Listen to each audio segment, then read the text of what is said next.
দেশীয় হাঁসের মাংস এবং সেরা চাপটি পিঠার স্বাদ নিতে নাকি নীলা মার্কেট যেতে হবে। নীলা মার্কেট মানেই চাপটি আর হাঁসের মাংস না, এইখানে কোরাল মাছ বারবিকিউ, রুমালি রুটি, দেশীয় মুরগি, হারিয়ালি কাবাব, চিকেন চাপ সহ অনেক ভ্যারাইটিজের খাবার পাওয়া যায়। এখানে শুধু খাবারই না, অনেক অ্যাক্টিভিটিস উপভোগ করা যায়, যা আমি আমার ফ্যামিলি সহ উপভোগ করেছি। গাজীপুর থেকে আমি চলে গিয়েছিলাম আমার এক আত্মীয়র বাসায়, যেটা ছিল নীলা মার্কেটের খুব কাছে। তারপর এখান থেকে ঘুরতে ঘুরতে চলে গিয়েছিলাম একটা নদী পথে, কারণ নদী পার হলে আমাদের সেই ভাইরাল নীলা মার্কেট। নীলা মার্কেটে ফার্স্টে গিয়ে আমি নৌকার অ্যাক্টিভিটিসটা উপভোগ করেছিলাম আমার ফ্যামিলিকে নিয়ে। নৌকার রাইডটা ছিল অনেক ভয়ঙ্কর, যেখানে আমি চিল্লাইতে চিল্লাইতে আমার গলার অবস্থা শেষ। আর নৌকার অ্যাক্টিভিটিস শেষ করার পর আমরা নাগরদোলার জন্য অপেক্ষা করতেছিলাম, কারণ বিশাল সিরিয়াল ছিল। অবশেষে আমার সিরিয়াল শেষ করে আমি উঠতে পারলাম আমার নাগরদোলাতে। এখানে আমরা 4 জন উঠছিলাম, বাট অনেক মজা করছিলাম। ওরা বাচ্চা হিসেবে অনেক স্ট্রং ছিল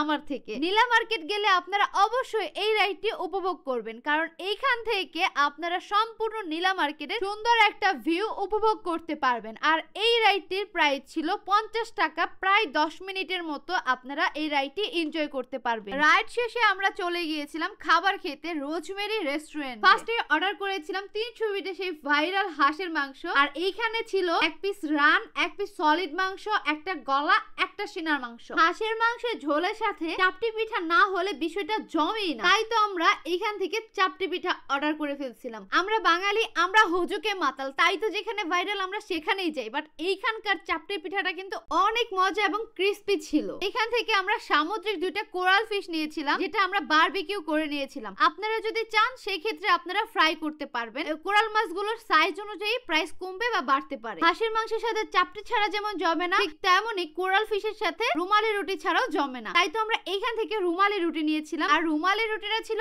অনেক সফট, বাট এইখানে এটার নাম রুমালির বদলে যদি টিস্যু রুটি বলা হইতো তাহলে আরো ভালো হইতো। তাছাড়া এইখানে কিন্তু আরো অনেক আইটেমের খাবার পাওয়া যায়, যেমন হারিয়ালি কাবাব, যেটা দেখতে ছিল দুর্দান্ত, বাট আমার ট্রাই করা হয়নি। সাথে আরো থাকছে চিকেন চাপ, যেখানে লাইভ চিকেন ভাজতে ছিল, সাথে মেক করতে ছিল লাইভ তান্দুরি চিকেন, যেটা দেখতে অনেক সুন্দর লাগতেছিল। আর এটা স্ট্রং একটা ফ্লেভার আসতেছিল, কারণ এটা কয়লাতে মেক করা হয়েছে। দেশীয় মুরগির মাংস, তার সাথে ছিল চিকেন চাপ। এই রেস্টুরেন্টের প্রতিটি খাবার আপনি চোখের সামনে মেক করে দিবে তারা। এখন আমি চাপটি দিয়ে হাঁসের মাংস ট্রাই করব, আর চাপটিটা ছিল অনেক মচমচা। তো ফার্স্টে আমি হাঁসের মাংসের ঝোলটা দিয়ে ট্রাই করতেছিলাম, আর এই হাঁসের মাংসটা ছিল অনেক মজা, তাই তো আমার ক্যামেরাম্যান আসার আগেই আমি অলরেডি খেয়ে ফেলছিলাম লেগ পিসটা। হাঁসের মাংস খেতে খেতে চলে আসছিল কোরাল মাছ, আর কোরাল মাছটা ওনারা টমেটো দিয়ে সুন্দর একটা ডেকোরেশন করে দিয়েছিল। আগেই বলেছিলাম রুমালি রুটি ছাড়া কোরাল মাছ জমেই না, তাই তো আমি এই সাইজের একটা রুমালি রুটি নিয়েছিলাম, যেটার সাথে আমি কোরাল মাছটা ট্রাই করব। তো এইখান থেকে ফার্স্টে আমি রুমালি রুটিটা ছিঁড়ে নিলাম, এটা ছিল